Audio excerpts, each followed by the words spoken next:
A Jasper man is facing charges after this accident.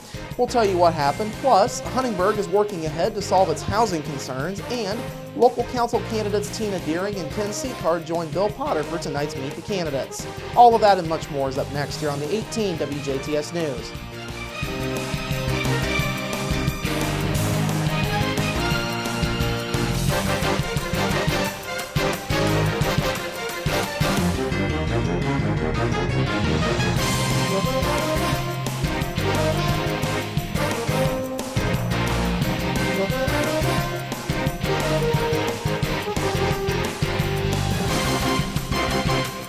Hello, I'm Bradford Raths. We begin with a Jasper man facing charges after crashing his car on the city's north side while driving fast and drunk.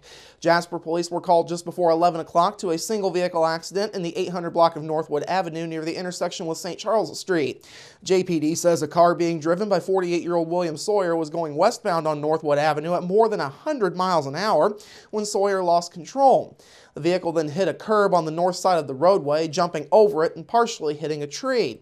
That impact spun Sawyer's vehicle around and it came to rest facing south in the backyard at a residence. Sawyer broke his left leg and right arm in the crash, according to police. He was taken by ambulance to Memorial Hospital, and a blood draw there found his BAC to be 0.157%, nearly twice the legal limit.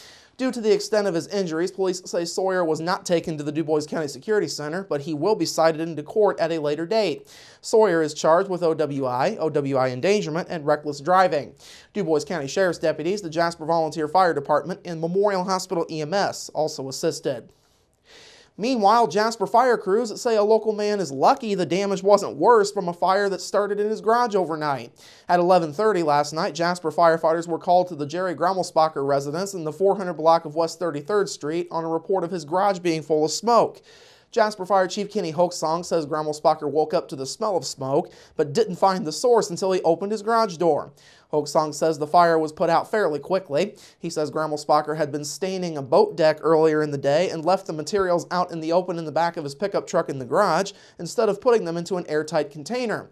Thus, Hoaksong says those materials spontaneously combusted, starting the fire. Hoaksong says nobody was hurt. He says total damage is estimated at around $25,000, with the garage, Grammelspacher's pickup truck, and another car in the garage sustaining damage. The Jasper Volunteer Fire Department responded with 5 trucks and 29 men.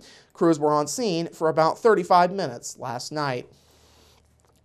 Huntingburg will soon be the guinea pig for a new statewide housing study. Last night, Huntingburg Mayor Denny Spinner told the Huntingburg City Council about this study. Spinner says the study is aimed at finding ways for cities and towns to assist their employees with buying a home, such as the homes that will be built in the new Hunters Crossing subdivision. The other goal of the study is to identify rural housing needs. Spinner originally mentioned the idea during Wednesday night's Huntingburg Mayor's Forum. He says it's just the next step in continuing to build on the city's recent workforce housing success. This is a very significant announcement because it does go right along with the Du Bois Strong Housing Study that said there's a need for assistance for the workforce, so that's going to meet this need. Huntingburg will be the subject of the study, and once the study is completed, then Okra will be able to roll this out in other communities across the state that have a similar housing problem. Now, this study is being done through the Indiana Office of Community and Rural Affairs with help from the Purdue Center for Regional Development. The recently announced Hunters Crossing subdivision will build more than 120 new homes in an area between 14th and 17th Streets. The new homes will have a price point of $150,000. There's a contested town council race in Ferdinand for the first time in a long time, and the Ferdinand Chamber of Commerce is giving you the chance to find out more about the candidates. The Ferdinand Chamber will be hosting a Meet the Candidates election preview this upcoming Tuesday, October 27th. That event begins at 7 o'clock from the Tri-County YMCA off of East 16th Street in Ferdinand. Of course, incumbent Council President Ken Seacard is the councilman being challenged this fall. Seacard and his opponent Don Farina will be giving brief introductions, and the two candidates will also field questions in an informal format from members of the audience. Again, the Ferdinand Chambers Meet the Candidates election preview is taking place this upcoming Tuesday, October 27th at 7 o'clock at the Tri-County YMCA in Ferdinand. Incumbent Ken Seacard and challenger Don Farina will each give a brief introduction, as well as field questions in an informal format from those in attendance. The public is being encouraged to attend. And finally tonight, Indiana University has released the results of its very first sexual assault climate survey, and they're on par with national statistics. That is, however, not to say that university officials are pleased with the findings, as nearly 30% of female undergraduate students reported some form of sexual misconduct. That number includes cases of unwanted physical contact, but still around 17% reported attempted or successful non-consensual sex. The numbers mirror very closely figures from other universities all around the country. Communications Associate Vice President Mark Land says what is most concerning is the number of incidents that went unreported in the school. Roughly 86% of female students surveyed said they had experienced sexual misconduct or assault but did not contact authorities.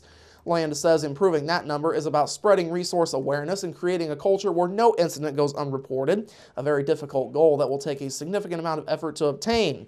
Land also noted that the frequency of sexual assault and misconduct was almost the same with students before they arrived on campus. Student participation for the first survey could have been higher, with about 17% of IU's student body represented in the released findings, having finished at least half of the survey.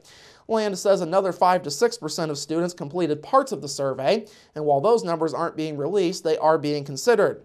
With the findings, Land says the university will now create new strategies and break down the statistics to target certain areas and groups that may have the biggest issues, like graduate students, international students, and even fraternity and sorority groups.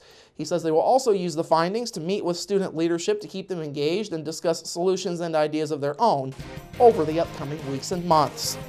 All right, coming up after the break, your weekend forecast, and 2 local council candidates make up tonight's Meet the Candidate segment. We're back after this.